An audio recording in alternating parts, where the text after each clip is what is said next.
color through the magic of AM radio. Harkens me back to my youthful, careful days on the playgrounds of Forest Park School and my gifted days. And you're gifted, all right. What were you gifted at? Well, I guess I had some issues. Detention? There. Yeah. When my dad told me I wouldn't plan on going to Harvard anytime real soon. You're going to have to get in touch with me. We're gonna link all the volunteers via satellite cell phone so that we can put out the message immediately, because you remember the problem we had in January. We had to have Governor Walker come in with the National Guard. It was horrible. Steve, listen to me.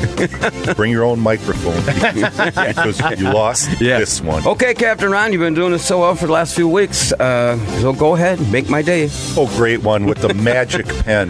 Oh, boy, he wants that microphone forever, doesn't he? Now, you got to visualize this. We put a statue of Pete on this. Put him in wearing like a hard hat and flannel shirt, tool belt, snow shovel. You mean like from the Village People? Yeah, yeah. A couple of... Now, wait a minute here. Good morning, Kenosha. This is Uncle Scotty Barter, and welcome to the all-new Kenosha Today Weekly Report, coming to you live from Studio A here at WLIP AM 1050 on your radio dial, streaming across the deflating cornfields of the Midwest, reaching out to over 50,000 homes here in the Tri-County area. Being brought to you this morning by the Boathouse Pub and Eatery, Casey Family Options, and a host of other very fine sponsors, local businesses. Little Stevie Casey is still away on sick leave, and we wish him a very speedy recovery. However, it's sick pay. We'll get right on that, sick pay. Getting off the bench, back in the game, our own Kenosha Today super sub, the former host of the very popular show here on WLIP, was it Autoscam? AutoZone? It was something like something, that. Autoscam, yeah. Who appears to be deflated in his own right. Alderman Patrick Juliana joins us here in our Kenosha Today Trolley Barn. Just trying to build up the act. So there you go. How are you doing so far? You're not ready to leave yet, are you? I'll let you know. You'll hear him. He's out. He's gone. Or a thump on the floor. Oh, no. We can't be doing that. Hey, now, just to make you feel at home, Pat, we did our due diligence. We discovered a drop from one of your shows last year. Apparently, this might have been one of your poll questions. Pete? Pat Giuliani poll question. There you go. You paid attention to my show. Beautiful. Great. This is his show in a nutshell. Yeah. That's good enough. I think you got to do. Hey, also joining us this morning, our video coordinator, Channel 14's Volunteer of the Year, Captain Ronnie Muttersbach, joins us here at Camp Happy Face. Ronnie? Yo, good morning. He's also the best damn painter ever recorded over at Barter Manor, painting my family room. And, that mural on the south wall with all those naked women, very impressive. And now my grandsons want me to homeschool them. So we got that going. Now they're getting quite the education now. Education, right. Engineering the Kenosha Today train wreck, the guy who always brings his A game, first stringer, Pistol Pete Surgeon, is here and in full command. One big damn conspiracy. We're off and running. Hey, for those who haven't heard, our Kenosha State Advisory referendum shall the city of Kenosha expand the free roadkill pickup season to 365 days. Apparently now, Pete, we are the only referendum game in town. Apparently so. Unless someone decides to have me recalled. They can't do that, can they? Can I recall you? Yeah. I forgot you already. You've been on recall for 65 years. Jesus. I guess I had that coming. Tough Yes, crowd. you did. Hey, you can go on the Kenosha Today Facebook page, and you can see our newly proposed logo for the city of Kenosha. You guys spent $100,000, but if you go on Facebook, hit in Kenosha Today, and you will see our new proposed logo. And here's also our referendum song, Pete. The skunk got squashed, and there you are. You got your dead skunk in the middle of Vote yes on no, baby. Yeah. Only referendum in town. dead skunk in the middle of the road. You got to see that. When you go on Facebook, give us a call, 262-694-1050. For those that haven't heard, we are now here each and every Saturday morning from 10 to noon, bringing you 2 solid hours of absolutely nothing to do about nothing. We are expanding our horizons. We are considered the watchdogs of Kenosha. Little Stevie is considered the big dog, and Uncle Scotty here is Hot dog. wiener dog. The wiener dog. You want a title? And Pete is the big dog. No, little Stevie. Now focus, Pat. Little Now Stevie. we're not going to take auto questions here. You got to. Little Stevie is the big dog. I'm the wiener dog. You want a title? I've been titled for a long time. Hey, how about Glue Doggy? Oh. Oh, we're starting early today. Yeah, we are. Yes. Time out. Oh, we have a Round one. caller already. We do? Oh, yes. Shirley. Yeah, here we go. Hey, Shirley. Hi, Shirley. Good morning. Morning. Morning, Shirley. Hi, Pat. How are you and Gary? Well, we're pretty good. We're hanging in there. At a girl. What you got going on? You got any recipes you want to talk about? No. That was the other show. Was it? No, my Stevie's still sick. Yes, he is. Stevie's still sick. Oh, I hope you get better, Steve. He's a great guy. Oh, he's a wonderful guy. I went to see him the other night. I'm going to try and get out there this weekend He and see him hasn't even again. I have no idea where he is. I don't think he was at home from what I seen the other night. Hey, Shirley, I know I'm so sorry. Shirley, when you called in last week, you had this question. I'm going to read the question. You had this for Pat. Now, here's the quote. One of the best comments from the streetcar debate. You can find a lot of reasons not to have a lot of things, but you know what? We'd still be smelling horse poop and having hitching posts in the front of our business. And I know your question is, Pat, did you write that, or did somebody pen that for you? You know what? I was talking to the stable man out in the county, and we were going through some details on what horses are all about, and that came off the top of my head. No. Yes, it did. Nothing scripted. Shocking. It just came off the top of my head. Well, Scott, you have to understand, progress, a lot of people are creatures of habit, and they don't like change, so they're going to fight it. Well, I understand, but, horse poop and having hitching posts in front of our business. Well, that was trying to make a statement that we went from that to what we have today. Okay. And, progress is change. Yeah. Right. I understand that. That's a dirty word to a lot of people. They hate change, seriously. Yes, they do. Well, Shirley, I'm very upset today. About what? About the casino. Oh, we're going to be talking about that. I wanted to. Oh, I am so upset. I just wanted to go there because I know they would have great performers there, and I just think it would have been so good. I can't believe it. Yeah, our lines are all lit up. We're going to be talking about that and what the thought process was for the governor. So, well, anyway, Derek. Unbelievable. Okay, yeah. You got a song for me? Okay, if Scott sings, I'm leaving. You called in. Don't even ask how I'm doing, and now you want a song. Okay, you guess this, and we'll bring you a bag of cookies. Okay. All right, let me wait a minute. For the other two callers, hang on. We're going to let me get this set up. Okay. I know you're feeling better, Scott. I can hear it. Okay. All right, ready, Shirley? Here we go. Ready? Okay. What's the name of the song? 2, 1. And sorry. Okay. Well, call in to Bill Lawrence and maybe can do well on that spin the scam he's got going on every morning. So whatever. So I can't hear you guys that good on the phone. All right. That must be. All right. I got to take some more calls, Shirley. Thanks. Okay. Bye. Have a great day. You too. Bye. Bye-bye. Good morning. You're on Kenosha Today. Hey, Butch, what's up? Hey, George. What's going on, buddy? Oh, not much. What you got cooking? I was just wondering, how's your transition going? How's my transmission? He's here, isn't he?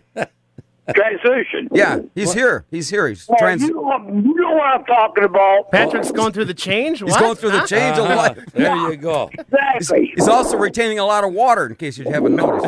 Yeah. Can you tell? George, No, I really couldn't tell, but I hope yours goes a hell of a lot better than mine did. Oh, George, you know what? Yours. Mine happened, man. Anyway, I planned it, but. Okay, well, sometimes in life. You don't history of that pretty much. Oh, yes, I do. You know, George. So I just try to make the best of it. Yeah, and you're. I've been able to do that. You're strong. You're a survivor, George, and I want to thank you for the call. Yeah, Luke calls hanging around with the past, though, so that helps. Oh yeah. All right, George. Thanks for calling. We got other lines blinking. Thanks for calling, buddy. All right, take care, guys. God bless. Good morning on Kenosha Today. Good morning, folks. Good morning, folks. Kurt Wicklund. I've heard this name before. I know this voice. Yes, Kurt Wicklund. Kurt. Alderman Wicklund. I used to hear it come from my left. Let me describe you to Pat because he doesn't see a snappy guy wears a white three-piece suit after Labor Day. That's the guy you're thinking of? Yeah. Yeah, that's okay. Now he knows who you are. The guy that can wear Casey's clothes and Casey can wear his clothes. That's right. Interchangeable. What's up? Interchangeable.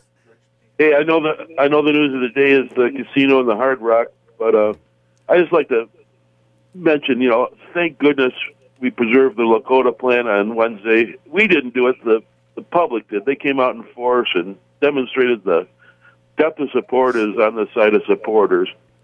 And the detractors, once they get the facts, they really feel better, and most of them are willing to give it a chance. Word reached me this week that there was going to be a resolution, but it needed 7 aldermen to put it on, and the resolution only had 5, and it never did make it to the city clerk's office. So, I mean, these are the little tricks of sausage making that people can use to be kind of deceptive, But we have to.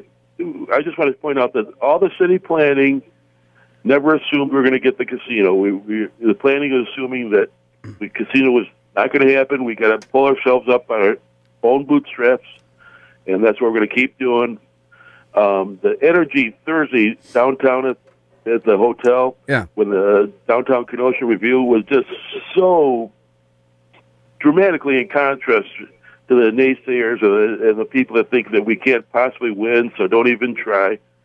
This city is ready to go forward with or without the casino. I agree. I mean, look at all the developments coming in here. Kurt, here, understand something. The casino is a very, very small part. Everyone say, no, it's all about the gambling. It's about the venues that can be brought into town. We survived the closing of Chrysler. Okay. Look what happened to Snap-on, American Brass, a Dynamatic. We went through a lot of economic changes within the city, and we have moved forward. When you turn around and you look at the former Dairyland Greyhound Park, you have to understand something. This is not over. By far is this over. Hard Rock didn't become as great of a company as it is by being politically and fiscally ignorant to what's going on. They can come into this area, and redevelop that. We could damage Six Flags. Look it up in Milwaukee, the old Midwest Visitors Convention Bureau up there. Okay? We could have that right over here. We've got the best of both worlds, transportation, access right off the I. Look at down in Chicago. They have 3 big areas down there where every weekend throughout the year they have something going on. Hard Rock could come in over here. They could have entertainment venues. They could have water park. They could have a lot of stuff over here, less the gambling. We've got the airport over there. There's a lot of positives. I think Hard Rock with Mr. Allen's going to move forward on this. They're going to turn around. And first and foremost, they're going to look at the structure of the compacts that go all the way back to Tommy Thompson. Because you remember when Thompson went to Washington, D.C., the governor that took over, he went against the casino. There's more to this than just meets the eye. So I'm thinking they're going to look at all of that. Then they're going to come forward. And I think the city should jump on board with Hard Rock or whatever developers to come in to have a convention center out there. You know what I'm saying? To have a visitor center. From your lips to God's ears. Well, thank you. You know what? God listens to this show? I sure hope not. What's he We're thinking? all in trouble, yeah. Hey, Kurt, according to your colleague here sitting to my left, if now the casino's not going there, he can go back to his favorite quote. Maybe we'll have a writing stable out there, and we'll have kitchen posts and horse poop out there. There you go. And then we can sell them manure as fertilizer and have good tomatoes. Colleagues, greater experience in that matter. Yeah. All right. But no, okay. I know the call's going to be about the casino and stuff, but it ain't tough, Kenosha. We got a great town here, and we're going to keep moving forward. This was one rocky week. I mean, we're going to be looking back at this with amazement for years. Oh, sure. Hey, have you got anything picked out for spring wardrobe yet? I've got some ideas, but I'm not going to tip my hand. I'll be waiting with boxer shorts and a tank top. Yeah, we're not going to have a referendum for your wardrobe, all right? Can't you wait to see that one? I want to see your new Easter. I think I'd lose that one. You going to lose that one? All right, Kurt. Thanks Guys, for the have call. a good, All right. good day, guys. Yep. Hey, boys and girls, there's even more news at noon tomorrow. Each and every Sunday, you can tune in to WLIP AM 1050 and listen to the replay of this show. And then you can watch the replay on a finely tuned, professionally produced. We still using duct tape and a prayer over there at Channel 14, Ron? Yeah, we're. How about super glue? Yeah. We got to.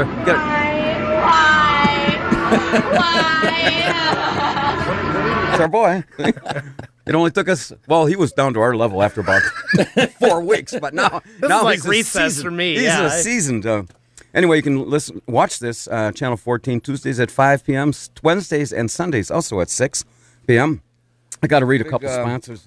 Discussion today, or actually two of them. Obviously, the governor sending the casino for Kenosha packing, and then also the streetcar, which was a done deal a couple of weeks ago, but now they're talking about recalling some aldermen. And, in all fairness, this was a quote that Scott Gordon gave at the December 15th meeting. He says, if the group gathered 42 to 5,000 signatures, he says, calling for a referendum, that's a group that I would listen to. Well, he listened to him. He never said he was going to answer him or agree with him. So he did just that. He listened to him. And I'm not sure that going that route. And then also going back to the casino with Walker's, had he just let this go, from what I understand, till February 16th and done nothing, it would have just died its own death. And when I was looking at this the day before, this article in the paper says Walker touts drug testing for aid recipients. It sounds like to me he's back on the weed. He's on the blow when he comes up with a dopey thing like this, sending $800 million investment, all these 5,000 jobs, and all of this, and blaming it on Jim Doyle. I don't know. If you got a question or a comment, give us a call, 262-694-1050. Obviously, the question of gambling was already decided years ago. So I'm not sure what Mr. Walker is. Well, as I stated to our last caller, Mr. Wickland, Tommy Thompson had this in front of him, and then he turned around and took the position with the federal government.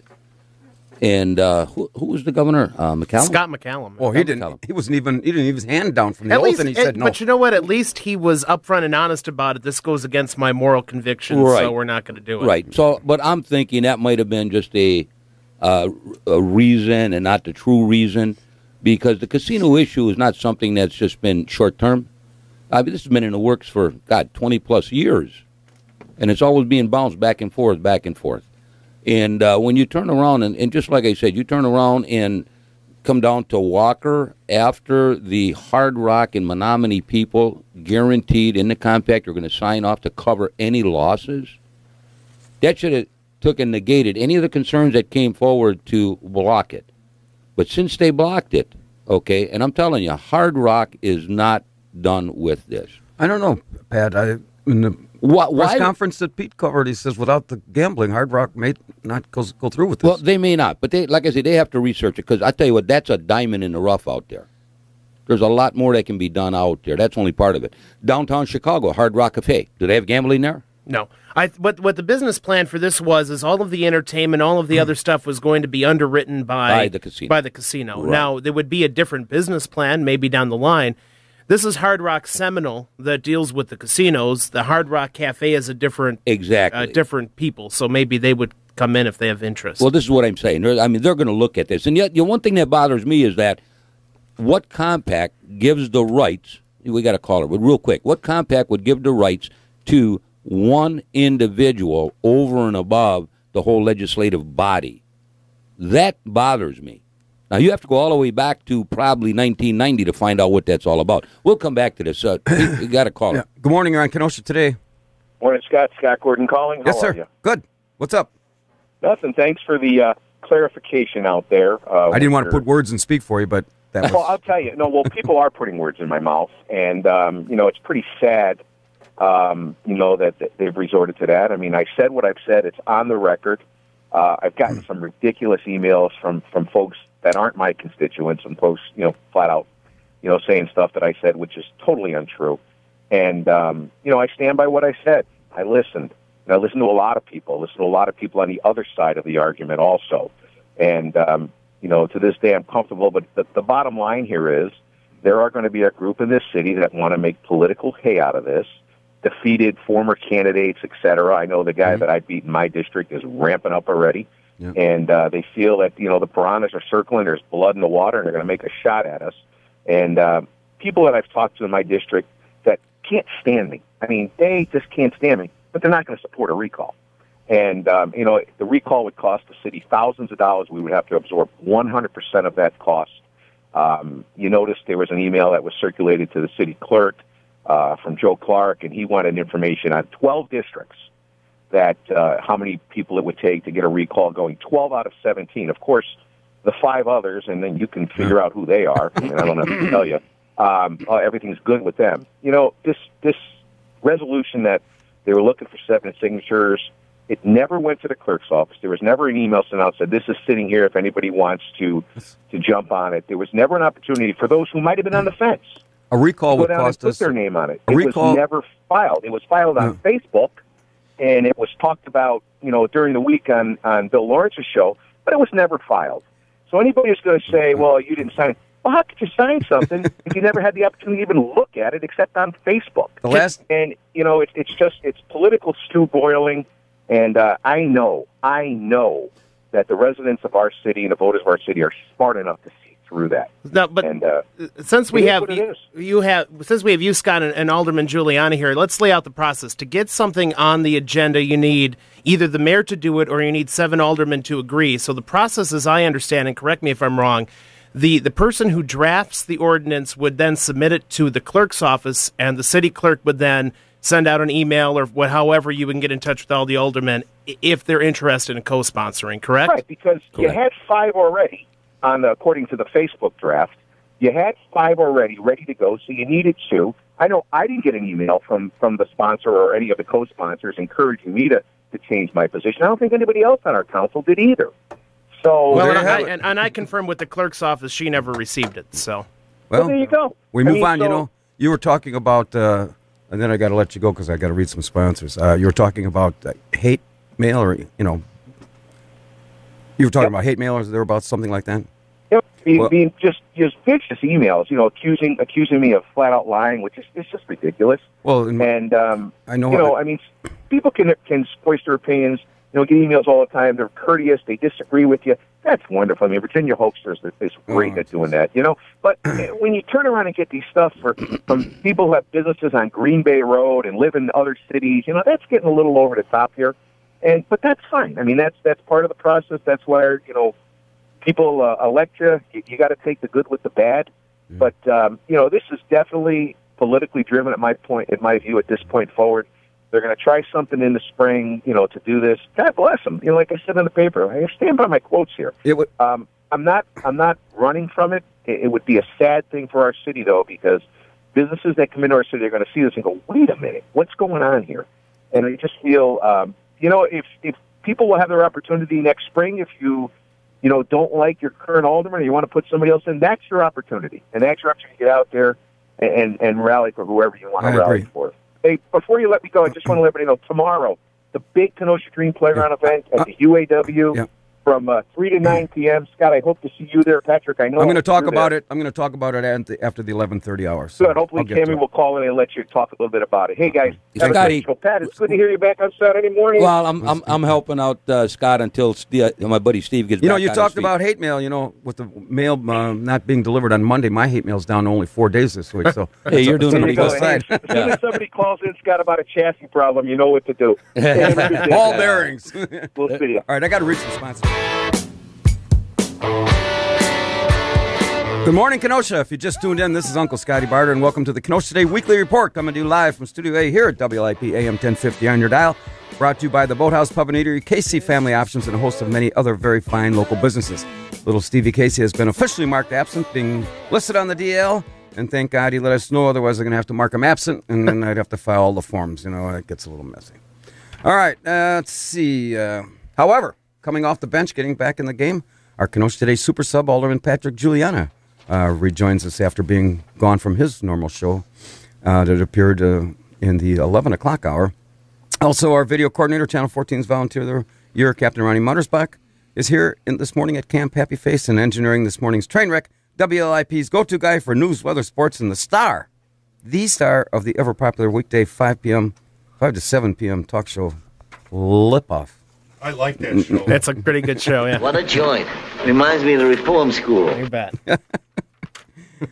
We were talking about last week about the new song, soon to be released next week, in fact, All the Roadkill We've Loved Before. And We Never Smoke Weed on the Trolley. Again, that's going to be next week on our special show that we are dealing with, the Raising Money for Cancer, Charlie V's Cancer Foundation. Also, you can hear the replay of this radio broadcast on Sundays at noon right here in WLAP.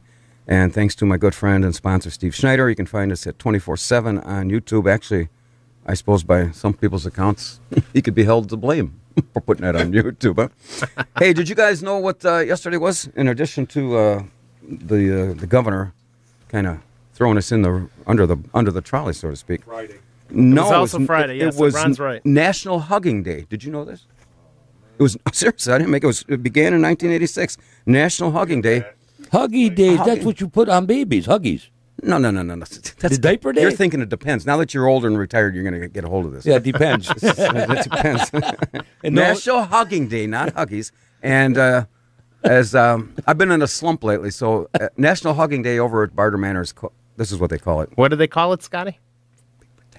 Oh yeah, that's what they call it. We meet. Here's, the great pretender.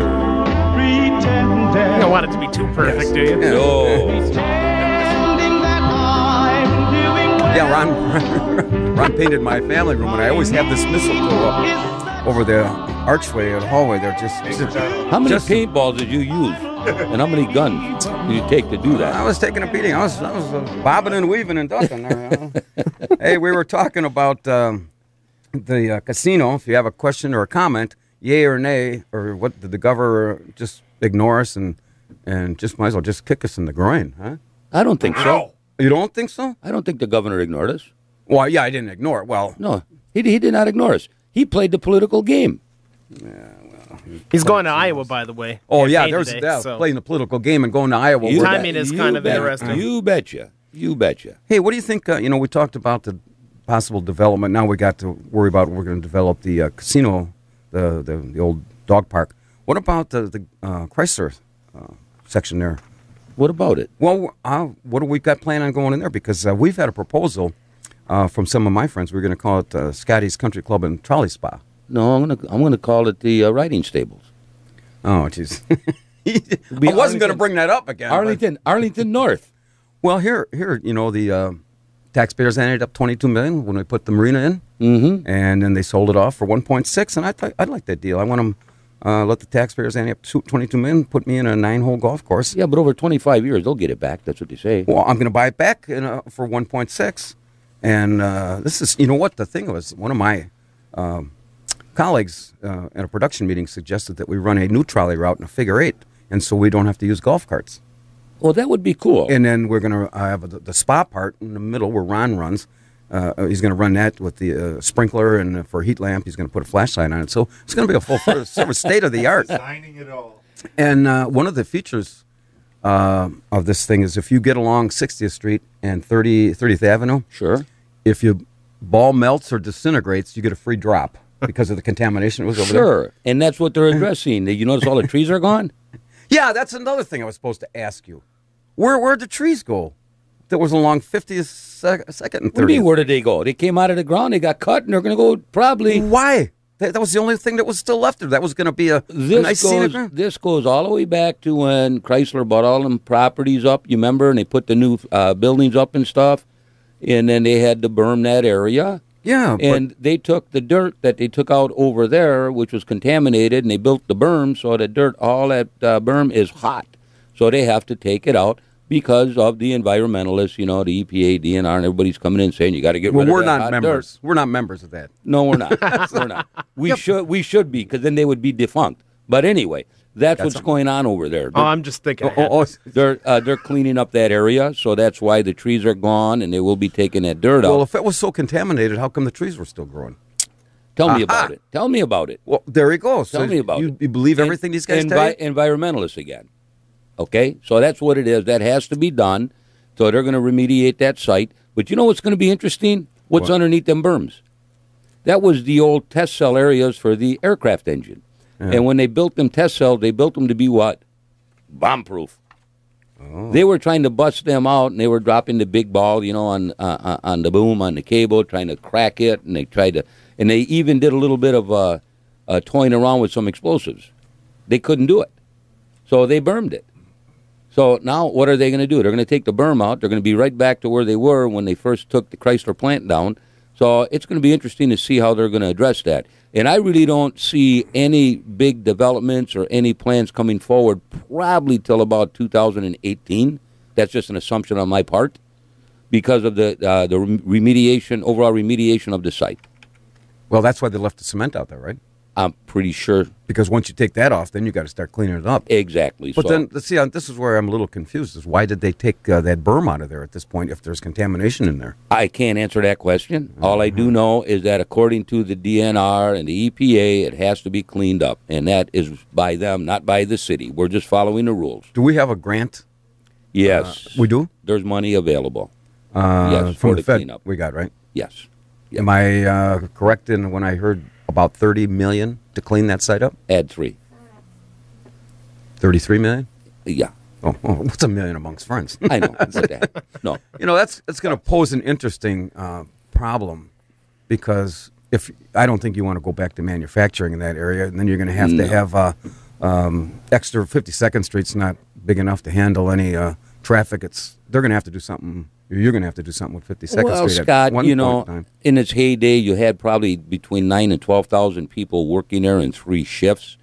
Never really had a traffic issue. Because they all lived and could walk to work. Well, most of the people. Yeah, quite a few of them. But, Scott, even so, you had people from Racine, Milwaukee, Illinois, out in the county. They worked there. I would like to see, once it's remediated, to get the Urban Land Institute, ULI, to come in.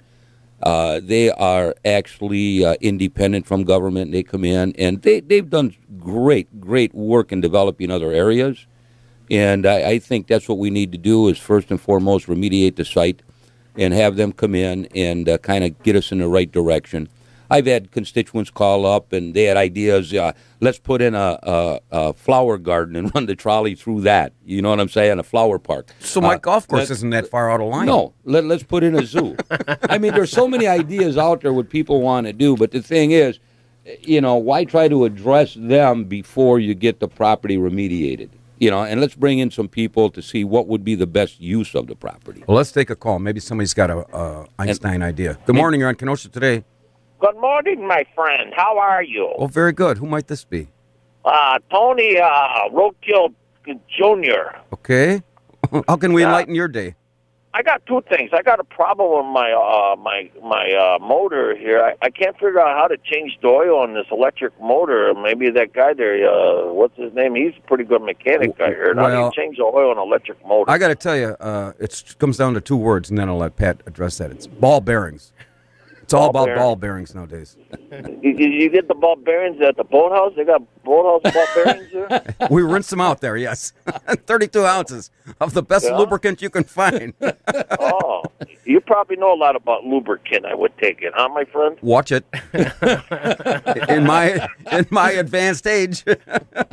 I heard his other arm now, yeah. You're close to taking a nap with the dirt, huh? Well, I'm a popular guy. Sure you are. Hey, you a golfer?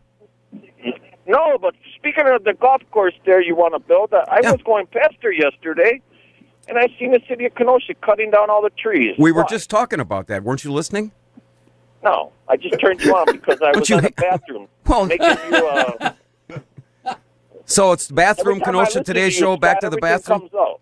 Yeah. Well, you got to listen to us and stay focused and understand the conversation. My friend here, Pat Juliana, was just talking about that. And apparently, they cut them down. How's that? Yeah. Okay. Well, did they take the wood out to the 17th district so if they flood, they can build their own rafts? I was thinking about an arc myself. We were thinking about an arc, yeah. We'll take 2 of everything. 2 blondes, 2 redheads. You get my drift? Yeah. I've seen your what a fun on that one, huh? What? Scott, I seen your girlfriend on the newspaper yesterday. Oh, don't go there, Carl. We got to go, buddy. Sorry. Later. Yeah, but, boy, Pete, thanks for reaching for the. I was ready. We don't want to go there. Yeah, police officers, and they're using, nasty words. Yeah. So you did what? You took your... No, my hand, I had, fractured my thumb, right over here, and I had it wrapped up. Yeah. And the conversation was like getting one step away from stupid, and I got mad, and I slammed my fist down on the table, not thinking about... Yes. And it oh, my arm! And it's broken! And yes. And it hurt. And it really, really hurt, and I said something I shouldn't have said. Fiddlesticks. Okay. Yeah. Yes. I used a four-letter adjective with a dangly predicate. It wasn't nice. And here I'm the sponsor. Yes. And I'm the sponsor, of an anti-swearing ordinance. And then the mayor was real nice because he kind of looked at me and he goes, "Do you want a break?" And I said, "No, just keep going. The pain will pass." More pills. I just broke. You know what you pointed out? You mentioned a city council being one word away from stupid. That night, yes. Oh, but yes. This is what's different about that night than any other night? Well, I just asking. And I will tell you. We had this ordinance over there, and then people were talking about people's First Amendment and constitutional rights. That swearing at a police officer. Well, I think it's totally disrespectful, and I think they are addressing it now. It's like disorderly conduct or something like that. We have to send a message out there. I mean, this First Amendment stuff is nice. It's right. It's great. But it's being redefined to the point to where it's not becoming effective. And you're having a little bit of... So don't you have to go change the Constitution? No, you have to stay true to what they meant when they wrote it. You don't redefine it. So let me get this straight. When there's an ordinance that says, for example, aldermen have to go to meetings, you have to adhere to that, correct? I mean, is this... You have to follow the rules and the intention of the rule as written. You don't redefine it. That's right. And if I get an alternate side parking ticket, and I didn't intentionally want to park on the wrong side of the road, the ordinance says I get a ticket, right? Yeah. Okay. I'm just making sure. Isn't that what I said? Well, who knows what you say? Isn't that what I said? You've been mumbling and jumbling for an hour here. Are you on lubricant again? Oh, boy. Is this what it is? Not. I like that Tony guy, Roadkill Tony. Yeah, Roadkill Tony.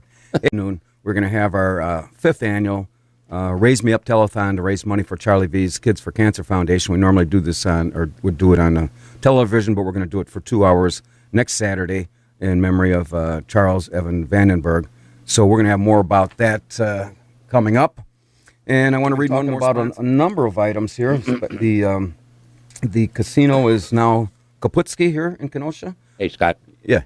What's that? This is the little guy that crashed through the box that you had of furniture. What you're asking is, for those that have seen our opening on the TV show, he was, first time I met him was in March of 2009, and that's when he fell through the box, and he unfortunately passed away from brain cancer the following year, and we set this up, and we'll have all the details next week. Scotty, we're going to have a fundraiser. I want to commend you for that, because, thank you. I hit and miss watching your show. I watched this show. I can still visualize him laughing and smiling, and you having fun with him. That kid touched me, and that's why we did this. Oh, man. No, he touched me, too. and I'll tell you what, the Charlie V's, Scotty, you and the people behind this are great. You know what I'm saying? I see you got hosted by Barter and Steve Casey, the show over there, for this little guy. I mean, that's something, if I were you, I would play this all the way up to the time. It's going to be in this ad is going to be in Happenings or wasn't Happenings. No, I'm saying if you can. Oh yeah, live on the show. I mean, that is so great, so funny, so cute. I mean, it just, and to know what how he passed away and what he suffered. What I found a little different is you have all these other fundraisings for research. Leave it right there. Yeah. And the money never stays here. And I got this patterned after Howard Brown's Goodfellows. Not one penny is paid for administration expense. We take all the money and pay off somebody's unreimbursed medical bills. We're going to get a little more of that maybe in the second hour. But I want to commend you for that, really, Scott. You're a big guy. Thank you. Good morning. You're on Kenosha Today. Don't let it go to your head. Oh, hi. This is Jim from Racine. Okay, Jim. Yeah, I lived less than 3 blocks from that Chrysler site for nearly 30 years, and I think they should just make a public Central Park out of it.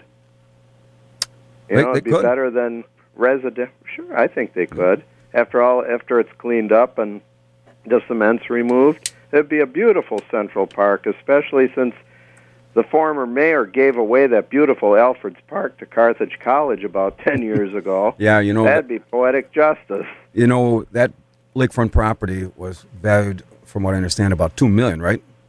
Oh yeah. And we sold it to Carthage, and yes, they put it to good use for $200,000 and a bunch of scholarships. So, yeah, nothing's. What about my golf for course? 99 years. Hey, don't forget my golf course. Another thing is my old neighborhood. Okay. You're familiar with the former Werner Laundry building that's collapsing on 64th Street and 28th Avenue. Okay. The old Bastrop Roofing, I believe it was, after that. Yes. Anyways, I see it's all blocked off. Now, who's going to get stuck paying to demolish that? The city, or are they going after the owners of the building, or did they just walk away when it collapsed and refuse to pay taxes? I will yield to my colleague here, the distinguished alderman from whatever district that is. It's not that district. Well, it doesn't make any difference. You're here. Answer the man. Who's going to pay for that? I really don't know. We haven't had anything come before council yet. Okay. He's tap dancing already, as you can tell. Yeah, because I read in the paper that the city was going to have to budget this coming year for it. So my guess is that the guy, whoever owns it, walked away the minute it collapsed. Everything. Probably right. Everything that you're saying, to a point, is true. The article in the paper that you're referring to, is true. But like it said, probably. I know that. More than likely, I think the city is going to get it. Oh yeah. But to speak affirmative on it, I can't, because right now there are some litigation going on. All right, and they're working with the owners of record. But I'm thinking more than likely the city's going to get it, and we're going to have to remediate it. The same thing happened to the Heritage House, did not? They didn't pay the taxes. The city took it over for.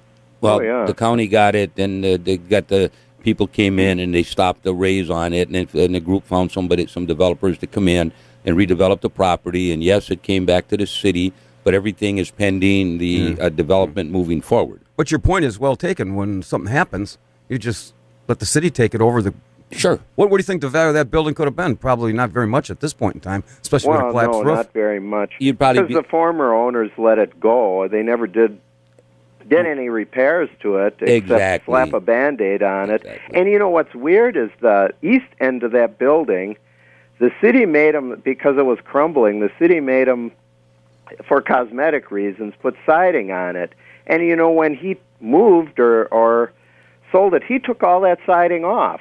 Yes, he did. And I could have seen if it was metal, I would have blamed the scrappers for stealing it, but it was vinyl. So evidently, when he sold the building, he took it. I mean, how cheap can you get to take the siding off and then probably use it for something else? Yeah, he probably reclaimed it. You're right. Yeah, and now, of course, it not only was an eyesore, but due to the lack of repairs, it's collapsing, and now the taxpayers are probably going to be stuck with the demolition of it. And I'd imagine there's probably going to be cleanup, too, because that was a dry cleaners for at least 50 or more years. So who knows what kind of chemicals. You're 100% correct. When you look at the site remediation of a lot of these industrial places, it's unknown. And the cost cost is unknown. Unfortunately, you have property that was on the tax roll, it was viable, gets into a raised situation. Now you're back down to the property. And it becomes actually a financial debt, okay? Oh, sure. Against the city. And then you're in an area to where who's actually going to come in and redevelop it? Yeah, that particular site. Well, yeah, I'd imagine there again that should be a neighborhood park. Well, and they could name it after that revenue agent who was killed there back in 1934 when there was an illegal alcohol warehouse on that site. How is it you know that? You've been listening to Lou Regani? No, actually, Diane Giles wrote a story about that in the Kenosha News about 2 or 3 years ago. Yeah. I think his name was James Myers. Yes, he was. And there was actually an illegal alcohol. It was in the portion of the building where the recycling center used to be. Illegal activity? In the back part. Illegal activity in the city of Kenosha in the 30s? Are you kidding me? Yeah. Where? You know, and this was where you been? Prohibition. You know how many And homes? I believe he was actually gunned down right by the back door and died there. I read the So heck, article. just name a neighborhood park after him. Yep. You know, That's a happy memory to remember. Yeah, at a thanks park. for bringing Boy. us. Yeah. Well, I paid attention because that was my old neighborhood. Yeah. Maybe we could bring back some of the strip bars along 52nd What would you Street. rename those? Scotty's strip joints. Scotty's strip joint. Get a whole chain I'm of them. not getting my golf course. Hooters on Scotty's 52nd. strip joint lubrication. I product. actually God. have. Look at. I have other things on my mind other than. He's actually those. blushing, Patrick. You see this over here? Look Look at him. blushing. How about Ron, zoom in on that. Yeah. Thanks for bringing this up. Yeah. I got to take another Okay, call. we'll talk. All right. Thanks a lot. Appreciate it. Good morning on Kenosha Today. Oh, gosh, guys, I'm sorry to call back a second time, but I figured I'd answer Jim from Racing's questions. Okay. The Bastrop Building's in my district. Okay. And I noticed she was looking really, really shabby when I was, knocking on doors and walking around the neighborhood. So when I got in office, I said, hey, can we what are the chances of pulling this building down? I think it's past its useful life. So the city was already planning to budget money, and then the roof came in and kind of sealed the deal on that. You're the one that brought that bad weather on that building. I did. I made sure that thing was going to come down, so I got my voodoo bones out, and along came the rainstorm. So when you become an alderman, do you order online for these voodoo bones? Because I don't know if your colleague's got that. I think the. I can't tell you where I get my outfits and the little bones. Come on. Did it get submitted to Mother Nature's clerk's office? That's really what we got. This is well. I did the paperwork. I dotted my T's. So attaboy. And you crossed your eyes. Anyway, this is true confessions here. Not for this stuff. You got to dot your T's. This is see. There's a whole lot of stuff you guys don't know. This is turning out to be Alderman's true confessions. Do you? Kurt, not my real name. But we do have a mixture of federal funds and city funds in this year's demolition project. We're able to steer some community development block grant funds for things like this. I guess it's called neighborhood improvement is the category. Okay. But anyway, if the city does have to do it on its tab, and we can't find the owner, and I'm not going to speak to that because the legal department works that in. But if it does come off the city's dime, it will be done. I think it's $4 of city dollars and $3 of federal dollars. So it'll be almost a 50-50 mix of federal and local monies to take that down. Kurt, did you say there'll be enough to remove a few other buildings that need coming down in the city too? Did you mention we have a legal department in Kenosha? When did that occur? We have a really good, sharp legal department. Really, we do. Hey, Kurt, all the times we lost millions of dollars in lawsuits. Hey, Kurt, I have your theme song since you called back in here. And I am too sexy for Milan. All right, we got to leave it at that. All right, Kurt, thanks. Take that, Anthony Kennedy. Yeah, we got his too. Oh, we got his. We're tuned up for him. Kurt, take it easy. Got about a minute talking here. about a host of things. When we come back, this is an article that was in the paper. This breakfast called the Monster Mega Breakfast. 6 slices of bacon, 6 sausages, 6 fried eggs, 2-3 omelets, 4 portions of mushrooms, 6 slices black pudding, 4 servings of fried potatoes, 6 hash browns, 1 bowl of fries, 4 onion rings, slices of toast, 2 pieces, 8,000 calories. That wouldn't feed the 4 of us in this room. Where do you get it? $22. It's in England. I guess I didn't read the fine print. Well, buy your tickets now. You could be a contender. $22.64. Well, Scott, fly me over. I could eat that breakfast. What do we look like? We're waltzing in money? We're not City Hall. We don't have millions of dollars to tear down buildings. Here we go. We'll be right back. Good morning, Kenosha. This is Uncle Scotty Barter, and welcome to the all-new Kenosha Today weekly report coming to you live from Studio A here at WLIP AM 1050 on your radio dial.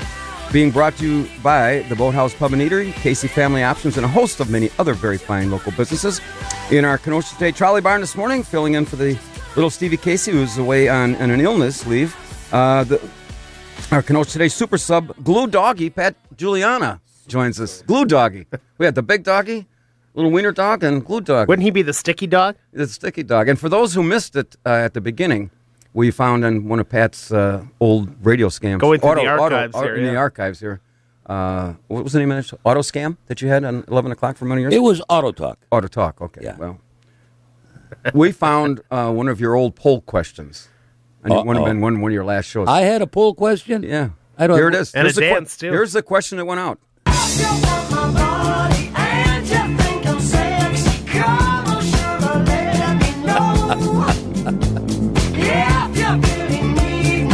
We're looking for somebody to answer that. Give us a call, 262. He was doing this as a duet with Scott. It was kind of weird. Along with Captain Ronnie Mothersbuck and the Bring on the money. Pistol Pete Surgeon. And now, we were, Pete was talking on his very fine lip-off show a couple nights ago about potholes. Correct. And perpetual. Dan, that's more Dan than me. I just potholes are a fact of life from my perspective. Okay. But. Well, in Kenosha, we have Alderman Giuliano. A bowel movement is a fact of life too. That's true, but you don't. No, that's this show. You don't want to fill that up. So. Enough about this show, Pat. So we try but just the way people complain, you would think the city never fills a pothole, which is ridiculous. But anyway, how ridiculous? Like the mayor is sitting in his office going, "Oh, I'm not going to fill that pothole." Well, today. we're just here to help. This was written in our home office on the deck of the Boathouse Pub and Eatery, this morning's Top 10 category. The top 10 good things about all the potholes here in Kenosha. I mean, people say negative things, but this is the top 10 good things about all the potholes here in Kenosha. Number 10, city plans to connect them as a new trolley route without having to go to a referendum. Number 9, surge of pride when the Kingfish use them as dugouts. Number 8, if an alderman misses a meeting because he's lost in a pothole, no ethics complaints need to be filed. That's considered an excused absence. Number 7, chicks dig it when guys tell deflated pothole jokes. Number 6, great place to hide 100 kilos of roadkill. No. Number 5, what's the street value of 100 kilos of roadkill? $5. Priceless. Yeah. Number 5, second biggest thing in Kenosha, right behind Scott's Boathouse Bar tab. Number 4, a place where Governor Walker must have had his head shoved into yesterday. I couldn't resist that one. He had that coming. Number 3, last year tourists only spent $167 million on front-end alignments. Number 2, also serves at a trolley barn. And the number 1 good thing about all the potholes here in Kenosha, it's always a pleasure to poop on a post in a pothole with Pat. Right on time. Woo, hit the mark. Thank you. Hit the mark. Thank you. We've been talking about the BS show, Barter and Steve show. Depends on how you look at it. The couple items that was in the paper today or over the week. This guy. Where am I going to go here with this? You're lost again. Oh, this guy is a 32-yard. This is in Kensington, Pennsylvania. Guy's 32 years old, and he robs a bank. And 20 minutes after that, he drives downtown, or actually 2 blocks away, and stopped for chicken and biscuits. Well, you rob a bank. Wouldn't you? Well, so much he had money. There wasn't a Waffle House hungry. nearby. Yeah, that's what happened. Yeah. So much for the term mastermind, huh? This was in Ann Arbor, Michigan. A group of real estate agents, they're meeting, and they ordered some pizzas, and this group gave the pizza delivery guy, a $2,084 tip. And the guy says, all I did was deliver the pizza, and he gets $2,000. Maybe you're looking for work. Maybe we ought to go in the pizza business together. Yeah, but we got to go to Michigan. No. We know people here, Pat. We're going to get it. The people I know here ain't going to give you a $2,000 tip. They might take it from you, but they ain't going to give it to you. That's a good point. Good point. Hey, and this is in West Valley Humane Society, a 9-week black Chihuahua was born with both male and female reproductive organs. Bisexual. Very good. They do it in the human race. Why can't they do it in the canine race? You don't get born with both reproductive organs. Where was that at? Where's that at? In West Valley Humane Society. Where? In the West Valley Humane Society. I don't know. England? I don't know. You know, it's all the weird stuff comes out of UK. UK's United Kingdom. United Kingdom, yeah. You know. See, you can't get nothing past me. Name all the countries that make up the United Kingdom. Yeah. Okay, never mind. What was this guy? Oh, the guy was outside Atlanta, and he's driving down this highway, and he gets pulled over, and the cop gives him a ticket for eating a cheeseburger. He was eating a cheeseburger. It took him 2 miles to get down the road, and the guy gave him, he says, you just can't go down the road eating a hamburger. You said it was chicken. Cheeseburger. Wouldn't have made any difference. Inattentive driving. Well, he's still on the road. Hey, Yeah, do we have inattentive? You know, if I was eating a cheeseburger, or Pete, I don't eat cheeseburgers. You eat cheeseburgers. If he's driving down the road for 2 miles, he could get pulled over, right? Sure. Hey, could I get $5 back? For what? For what? Back in the 60s, I was driving, and I was drinking out of a Pepsi bottle. Oh, sure. And I got pulled over, and I got a ticket for inattentive driving. And then 20-some years later, they come out with the drink holders in the car, and now people are drinking and driving. You know what? It's not the burger that would distract me. It's the paper around that would like cover my eyes. I'm eating the whole thing. Yeah. Well, yeah, it's all wrapped up. Because I don't have my up there. You can't see where you're going. Because I don't wash my hands and I don't want to touch it, so I still got the paper and It's... Yeah, and then your hands could slip on the steering wheel because of the fries being greasy. That's what we have lubricants. Sandwich, That's what we have lubricants for. Here we go back to the lubricant again. There you go, wet naps. Here's a guy that smashed. He drove away from a traffic light. He smashed through a gate and landed right in the front of the prison parking lot. Oh, that's convenient for him. Kind of walk right in. Kind of takes the fun and the what do you call the paperwork out of it. Not only that, but look at the transportation cost savings. Yeah. And then there was this was in Germany. Now you could probably relate to this. This guy's renting this apartment, and the landlord sues the guy for $2,200 because in the 2 years that he was there, he took a leak standing up, and he destroyed the guy's floor rotted. Yeah, floor rotted. And so, that poses an interesting question to maybe some of our listeners, and maybe not. Guys, what's the proper way? Guys, sit or stand? You sit or stand? Me? Or whenever I want to go, whenever I go, I just go. Stand, sitting, I don't laying down, I don't care. That's probably where you got that horse poop thing. I wear the Depends. Remember, Scotty, you said I wear Depends? Yeah, we were just talking. I tell you, you know what? I do this after the show usually, but this is right where it's going. Yeah. There you go. That's what I thought the guy was going to do, flush the toilet when he was on the air with Scotty. Hey, we're talking about a number of things. If you want to talk about the Super Bowl, we can talk about sports a little bit. Super Bowl? Well, yeah, the big game at the end. Yeah. Oh, wait, that was the XFL, heard of the Super Bowl? Oh, yeah. He's a Bears fan. He doesn't know what the Super Bowl is. Jeez, I'm sorry about that. I'll tell you what. We're moving in the right direction. Oh, sure. We're moving in the right direction. Every team needs 100 years to rebuild. That's the Cubs. Pull that knife out of your back. Thank you. I got one in my back and one in my... These guys got me. That is none of my business. You guys got me. What did you do on your own time? Yeah. Well, I tell you what. The Bears are going to be a very, very, very formidable team. What color is the sky in your world? I've been saying that since 1985. Yeah.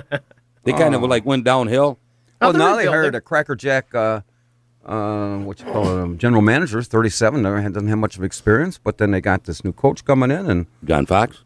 Is that who it is? 49ers coordinator. Okay. So you actually, but you're going to have to get some new players because Matt Forty and some of these guys, I'm sure they want out of Chicago. Well, the changes will come under the new regime and reorganization. The biggest key is, everybody slams Cutler. I never cared for him when he was with Denver, but he does have potential, but he does not want to listen to anybody. Pat, he's running out of potential. He's 35 years old. How much longer are you going to give him use that word potential? He's got one more year left. On his contract? Yeah. He's got 2 on the contract. No, but he's got one more year of talent left. Oh, I think, if they can control him. The guy's got an arm. He needs a strong coach, but... Yeah, I don't think a stronger coach. He's got some psychological issues. He needs somebody like Scott to get his head right. Oh, yeah. Maybe he's got his head in the same pothole as Scott Walker. Whoa. Yeah, Scott Walker. Was that pothole full of water? Yes, yeah. Oxygen depraved in the water. Boom. Keep him down there. Cubs legend Ernie Banks passed away yesterday at the age of 83. I always loved Ernie. He was great. Watching him as a kid. 11-time All-Star, 2-time national MVP. You talk about a guy that was optimistic. This guy is what the pattern of all athletes, professional athletes across the board should take after. This guy, in all of the times that Chicago was down, he was upbeat. He never had a bad mouth on him. I mean, he was a gentleman's gentleman, and he was a good player. I think those days are gone. Unfortunately, we're left to deal with guys like A-Rod and some guys with drug suspensions. Oh, sure. And all this, and it's all about the money. Wife beaters, and guys Lee Elia. Lee Lee Elia. Elia. That's one of the greatest interviews. Yeah, we should get that. It's just all bleeps. Didn't we use that?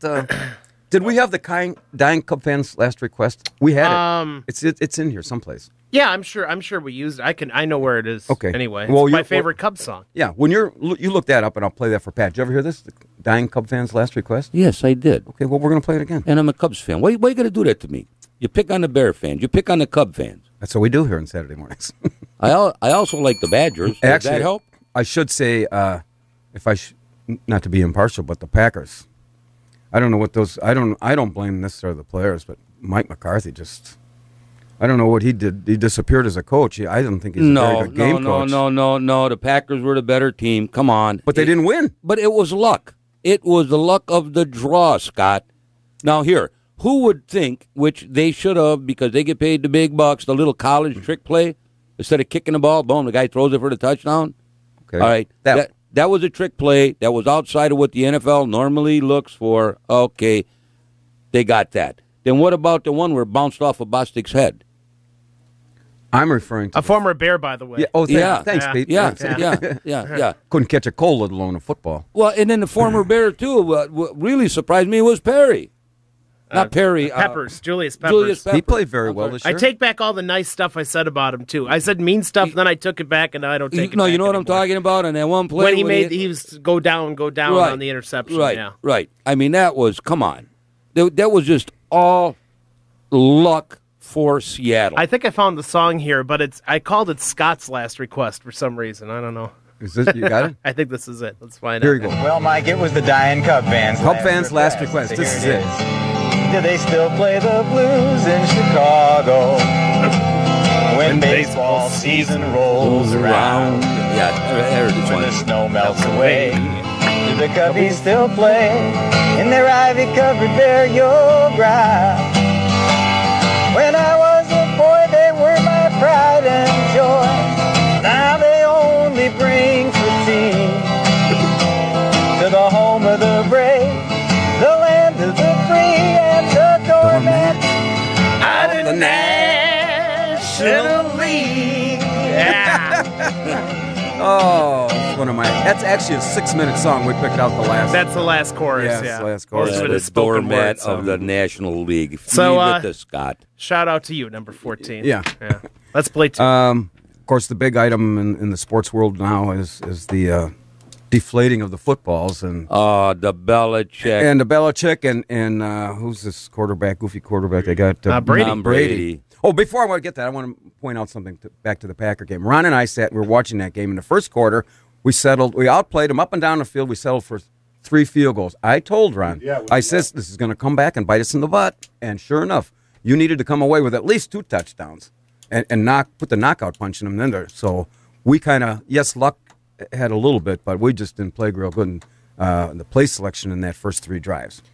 Now I have that off my chest. 4th and goal from the goal line, you probably go for it. I would Any think other so. scenario, yeah. 15 points in 44 seconds, unacceptable. Well, I agree that, but that's not luck. That seems to be somebody knew what the heck they were doing. But here's because I'm a Packers fan and a Cubs fan. Here's me. I'm going. I've seen this before. I've seen this before. Here it comes. Yes. Well, and I have. I've seen the Packers do it and the Cubs do it. Pete, you know I'm a Bears fan. Mm-hmm. Okay. Scott knows that.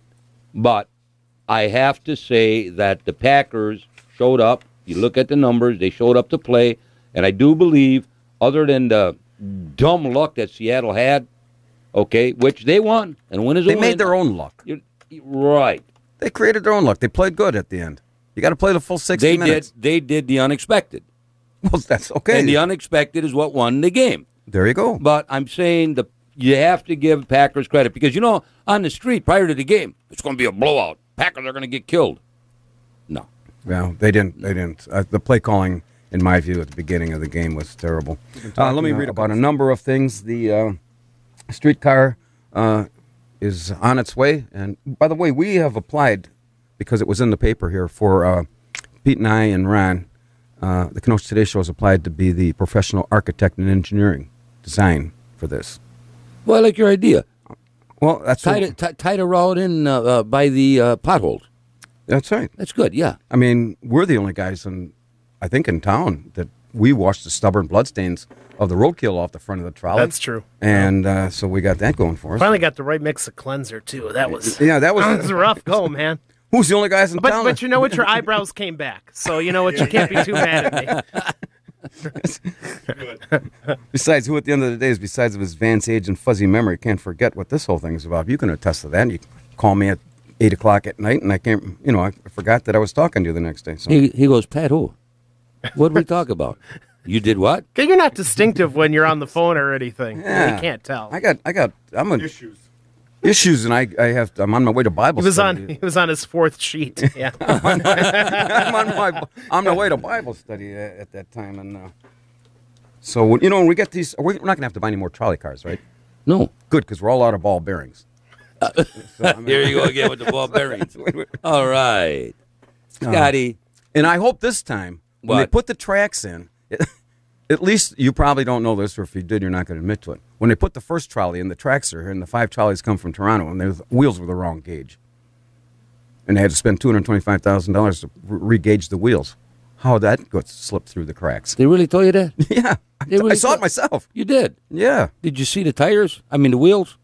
I saw them. They were about 6 inches off. They weren't the right gauge of the tracks that they put in. The width, you mean? As opposed to the tracks, yeah. Why did they just use Canadian tracks? Well, I don't know. What I'm pointing out is when they put these new tracks in, I hope that it's the right gauge and the right measurements for the trolley cars that we have. I wasn't there when all that happened. Oh, sure. Wash your hands. No. Oh, hey, that's my bit. Wait a minute. Did they put new wheel bearings in there? Yeah, they had to put new wheels on them. No bearings. Ball bearings? Yeah. That's why we're out. That's why we're out. So we got to get new. We've been here an hour and a half. I lost him. He's not focusing. I lost him. I lost him. I lost him. It lasted this long. I lost him. He's done. He's all done. He keeps trying to go back to the trolley, I'm trying to generate some discussion for our listeners, and actually doesn't appear that anybody's interested in the trolley. So you guys... Well, understand something. You want some discussion? I received a phone call from a former county supervisor on the trolley. I called him up, and I'm not going to say his name, but... Basically, I was told you have to listen to the people, and if we don't vote for what they had, he was going to look into forming a recall committee, which you have to do for that. I said, okay, thank you very much. Then I called up my friend, and he's still my friend, Joe Clark, and I was basically told the same thing. They had 6,000 signatures at that time. Okay, beautiful. Listen to the people. And... we hung up. I get a call from former mayor Bellotti. Call him back. Everything was amicable. Nothing was nasty. I explained to him where I was at. And what happened is that either you had to vote for their referendum or they were going to recall you. It was explicit. Okay. We can catch this call. I'll finish real quick so nobody calls back and says, what are you talking about? I felt that they put me on a wall in water. One side was full of man-eating sharks. The other side was full of alligators. Oh, here we go with a Giuliani quote again. No, I'm serious. Let me take this. And I'm serious. Where do you jump in? You know what I'm saying? Go ahead. I'll finish it. Let's take the caller. Come on. Good morning. You're on Kenosha Today. Hey, good morning. You guys are doing more history than I have. Oh, Louis. The guy we've been talking to. I was going to be talking about you, but we had to take your call, Lou. Oh, sure you do, but put it back when you're done with it. They had 2 calls missing, and I'm looking all over. I think one wrong. What's up? All right. Well, anyway, I want to say you're talking about the wheels from 17 years ago. Okay, I can explain that. What happened was these cars came from Toronto, and Toronto's got a wide gauge. So we got for peanuts. I don't know how much it was. Joe McCarthy knew. 330,000. We got them from Chicago. Those are CTA trucks that came out of surplus. Okay. So I think we got them for nothing or next to it. Okay, so that's all. But they came in wrong. The amount that I was given was wrong. That's all right. It came. Joe was a scrounger. He found stuff like for nothing, and he's got a lot of buddies. We still do with the CTA in Chicago. Okay. Chicago Transit Authority. If we need parts or we needed a wheel turned, they were delighted to do it for us for nothing. Well, I hope they got a lot of ball bearings in stock because we're going to need them. Oh, I got bearings, all right. They're not deflated either. All right, Lou. Yeah, I was going to say, how much pressure you got in them? All right, Louis. You guys are all right. All right. Thanks, Lou. Thanks. Well, see, I wasn't wrong that I knew this. You were wrong on the amount. Well, okay. So it was for nothing. What's a couple 100,000 between friends? From 0 to a couple 100,000? Give me a couple 100,000. We'd be good friends. Lately, you've given me nothing. I'm in a retirement. I'm on a fixed income now. I didn't say that. I didn't say that. But anyway, Peter, getting back to the other deal over there. They put a lot of aldermen in a bad position. Now, with that being said, the gentleman that I called, former county supervisor, have to listen to the people.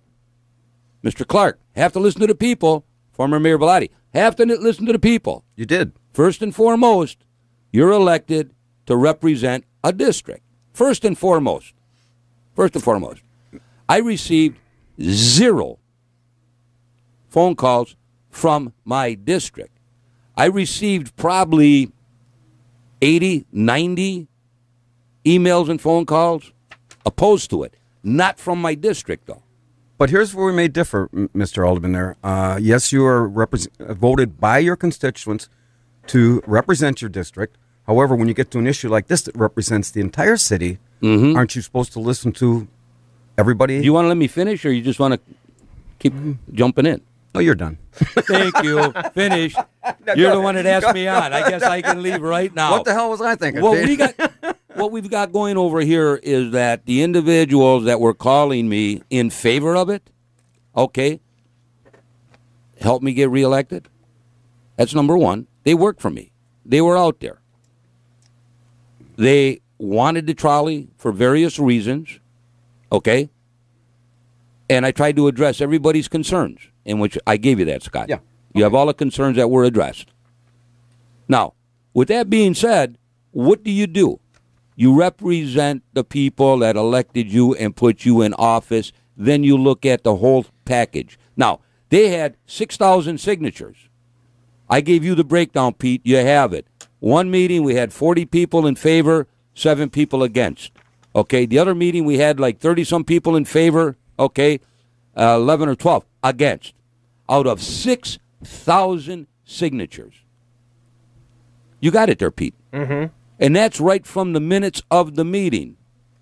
Now, if you have 6,000 plus signatures and you're having public hearings on this, don't you think you'd have more than a grand total of what they had at their meetings? The whole thing against the whole thing was it was about a year too late. Had they had these signatures and possibly brought them in before your September 22nd meeting, it would have been a whole different. It might have been a different ballgame. My opinion on the trolley actually is moot when you have constituents that have concerns that need to be addressed. I'm sorry. That's where it's at. I don't apologize for what I did. Okay, the editorial in the newspaper, some of the positive,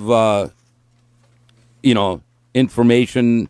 Not positive information, but some of the positive statements that I received on emails, from people. Okay, you have to take and look at the pros, look at the cons. The business people downtown are probably split, Well, they're more for it now. They're more for it now because when they found out, and you know why? Because they found out that the city's going to remove all the snow from 6th Avenue and up by the boathouse. Well, read the concerns. I know, but the city now ended up. Let me take one more call before we take a break. Go ahead. Good morning, on Kenosha Today. Scott Barter, Carl again. I want to get on this. Well, make it quick, because I got to go to... Is the city going to be responsible for all them old, ancient houses in that area when all their plaster walls start cracking? This is a trolley issue, Carl.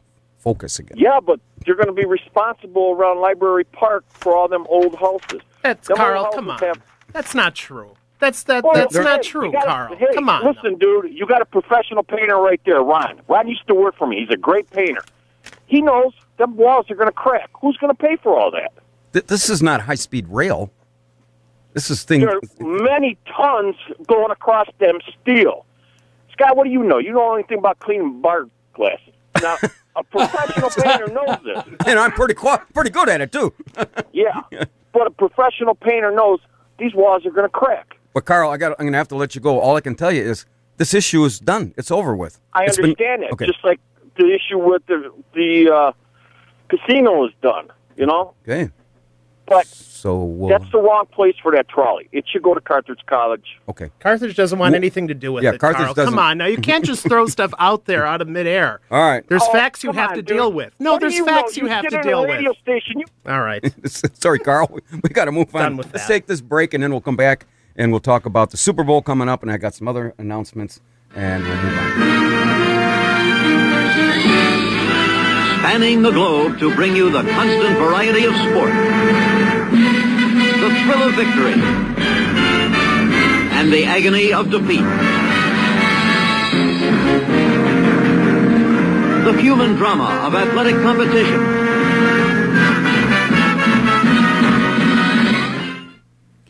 Speaking of human drama and the agony of defeat, I forgot, Pete. I was waiting for you to point to me. I was pointing at you. weren't? You're looking down for some reason. Oh. Yeah. If you just arrived on the trolley, this is the Kenosha City Weekly Report coming to you live here on WLIP AM 1050.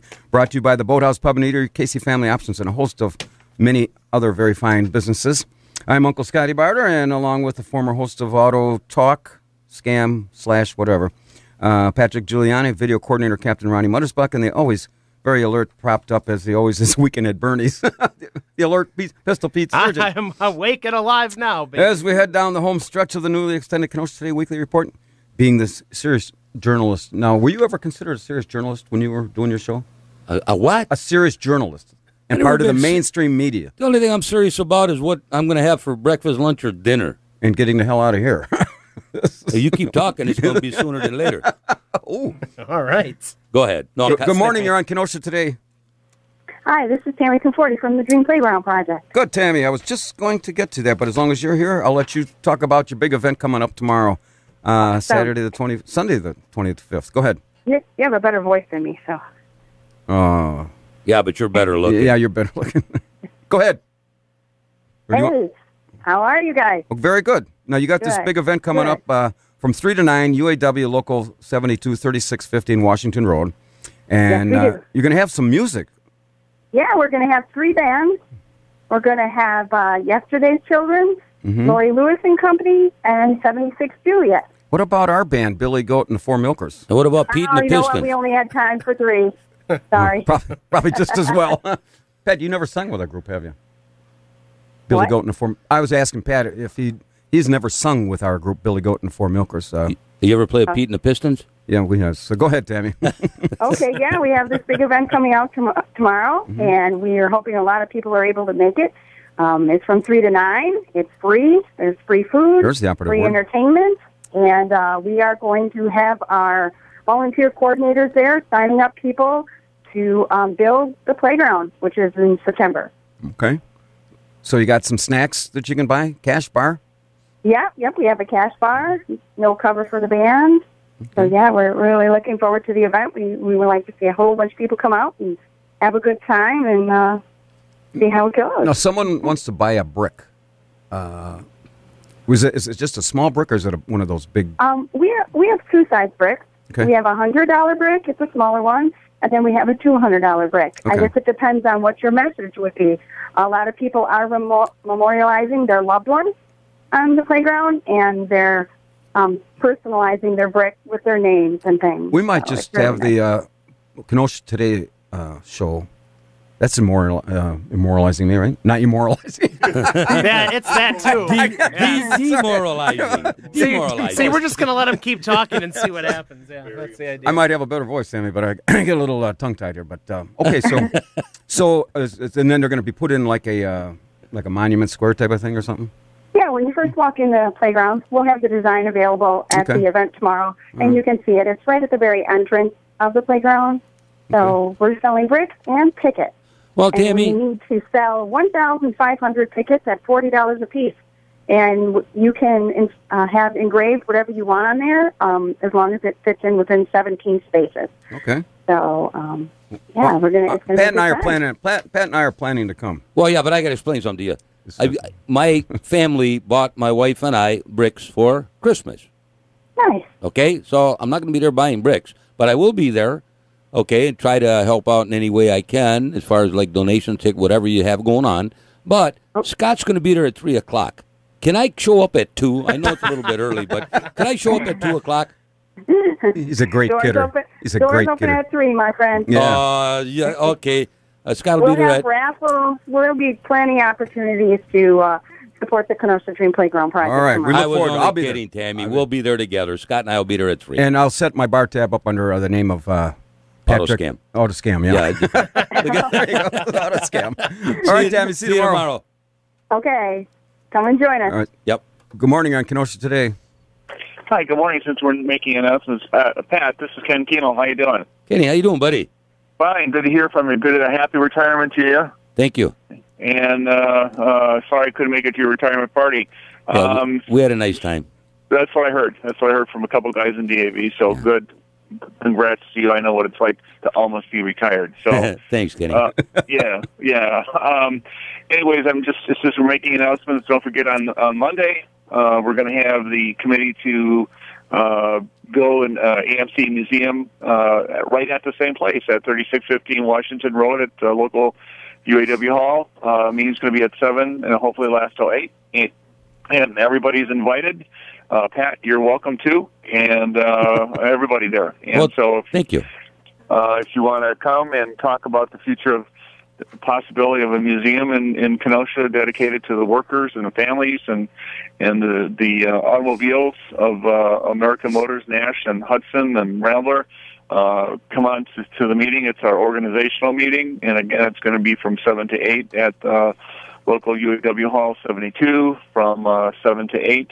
Or maybe even a little bit longer. We plan to have some people there that'll be talking to you and going over, what we anticipate that be happening there. So, everybody's welcome, everybody. And if you've got any questions, we have a Facebook page, the same Facebook page, Committee to Bring AMC Museum to Kenosha. And if you want to join that, we're up to over 700 members. And, that's really about it. So hopefully we'll see a lot of people there on Monday night. Well, Kenny, thanks for the info. Thanks for your service with the DAV. I have meetings Monday night. They start at 6:30. If I can get out early enough, I'll be over there. And you brought that up, and that's kind of a tribute to Vincent Ruffalo. You remember him? Yes, I do. In fact, we were doing some research on him, and a number of his documents are in the archives over there at Parkside. Yes, they are. Yes, and Bernie Turco. Bernie, I'm not familiar with, but we're going to be familiar with all these people and try to get this information out and try to get this built. It may take. I may not be around by the time it's done, but seeing how long that the last museum took, the Civil War Museum. But you know what? You've got a good ally in Mr. Barter. He has the program there, and I think he clowns around quite a bit, but very serious fella. And I think that's something that would be real close to him. This is not going to look good on my resume. I'm going to wreck his reputation, Kenny. Trust me. Oh, you don't have to talk there. I'm going to ruin it. But anyway, thanks for the info. And like I say, anything you get, get a hold of Scott Barter. Yeah, let me know next week on how it goes and what your plans. Like I think I pointed out to you last week, Tammy Conforti did this in about 5 years and raised. Yes. And so, it's not out of the realm to do that. And for something like this, you can get grant money, and we'll try to work behind the scenes and get you a place that's prominent, whether it be downtown or wherever it seems to work out. So just keep me informed, and we'll go on from there. I sure will, and thanks very much for all of you there. Take care. Thanks, Kenny. Take care. Paul is going to be down there, a book signing for his book, The Kansas NCO, which was based on his true life experiences in Vietnam. And it's at the American Legion Post 21, 504 58th Street. And one more I had. Where did Charlie V's thing? Oh, here it is. Next Saturday, we're going to spend 2 hours. And we're not going to talk politics, but we're going to try to raise money for the Charlie V's Kids for Cancer Treatment Foundation. And we used to have this on Channel 14 for 2-3 hours on a Sunday afternoon. And this year we're going to expand our horizons and call it a radiothon in memory of Charles Evan Vandenberg, who unfortunately passed away at the age of 5 on March 12th, 2010. So we'll have more about that. And we were going to talk some sports. We talked just a little bit about, I watched this press conference between Bill Belichick and Grady, Tom Brady, the quarterback, about this accusations alleged, I guess, of the taking the air out of the footballs. Who brought forth the accusations? Who made the claim? It was the one of the other teams. The Colts. It was at halftime, and I don't know if the Colts said it or if one of the officials in game noticed something was amiss, but it was at halftime. So, then what's interesting is, in the second half, everything was inflated properly. New England still scored 21 plus points. So when I knew this, when I heard this press conference was going on, I get a hold of Pete. We sent him out to New England for this press conference, and here's what he comes back with. I know nothing. Nothing. And then Tom Brady's press conference. I know nothing. Nothing. And there you go. What about Belichick? And then Belichick came back out for more. I know nothing. Nothing. See, so you know what? I think it's kind of it's like baseball pitchers throwing a spitter. Everybody, quarterbacks have admitted that there was like 1 pound pound or a pound and a half. Well, it was 2 pounds of PSI. Yeah. And what you can do is you just take the same needle and you just put it in and let the air out. What was the temperature? 35. In the 30s. Freezing. I've been listening to this all week, and they've been trying to work out the math as to how much it could go down in game based on temperature, and I don't think the drop was enough to cause 2 pounds per square inch. Let me ask you a question. Okay. Brady has his own football that he plays with. Mm-hmm. No. And then they give a separate ball. Each team has 12 different balls. No, you're missing my point. You're missing my point. We'll make it. You're missing my point.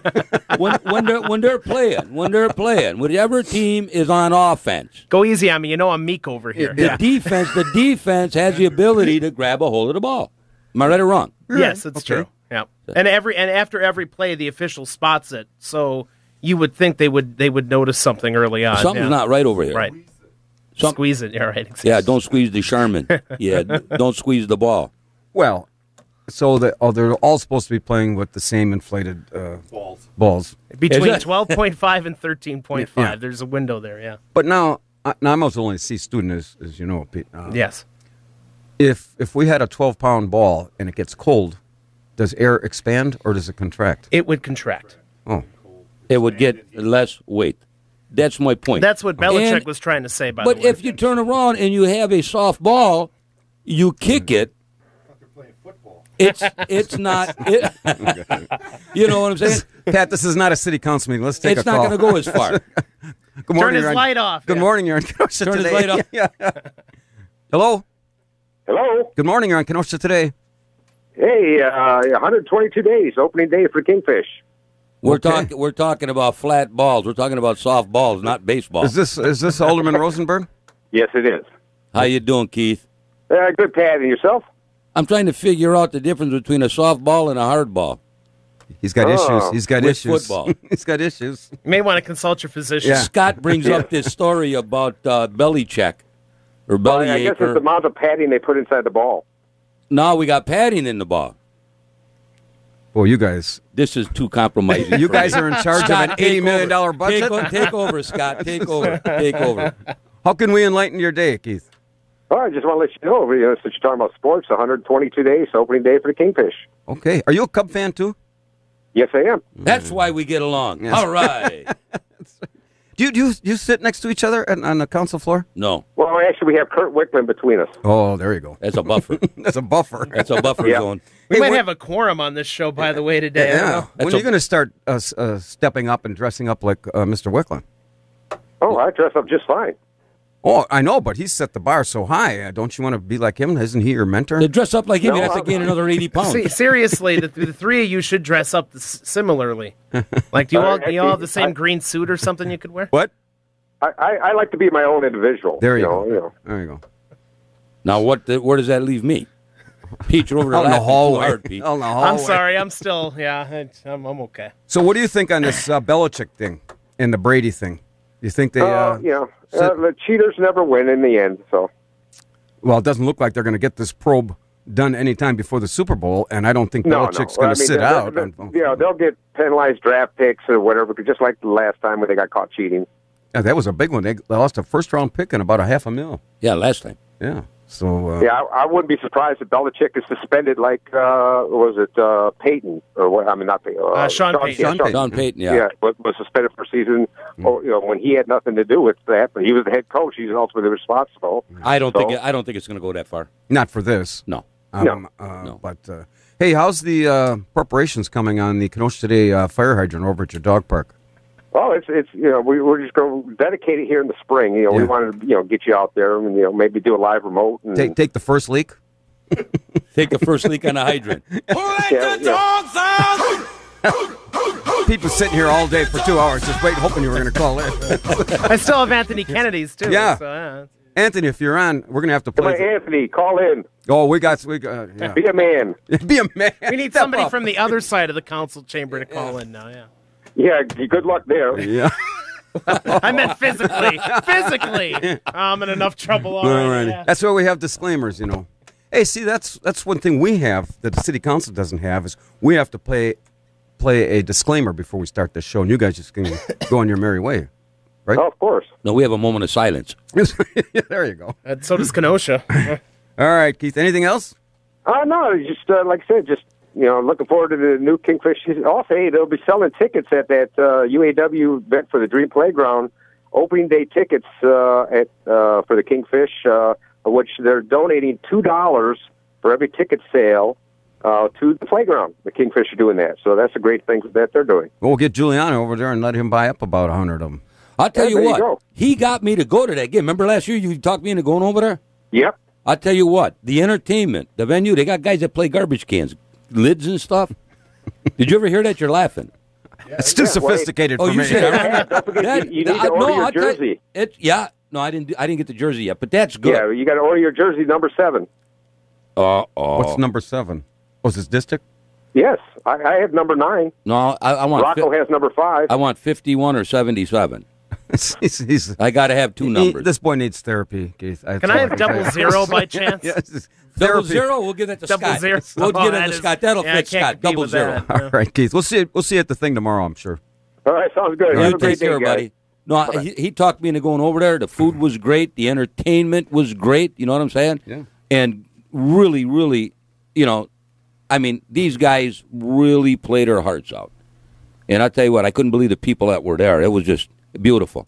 Great job. For some reason, I didn't make a game last year. I don't know. I had a life in baseball, and I was kind of burned out. So maybe I'll go there this year. Far from home. That's too far from home. You going to take me? Pick me up? I'll pick you up. I'll take you over to the ballpark. You take me home? I'll drop you off at home. I ain't taking you home. I don't think my wife would appreciate that. Oh, yeah. How's she like you being home now that you're retired?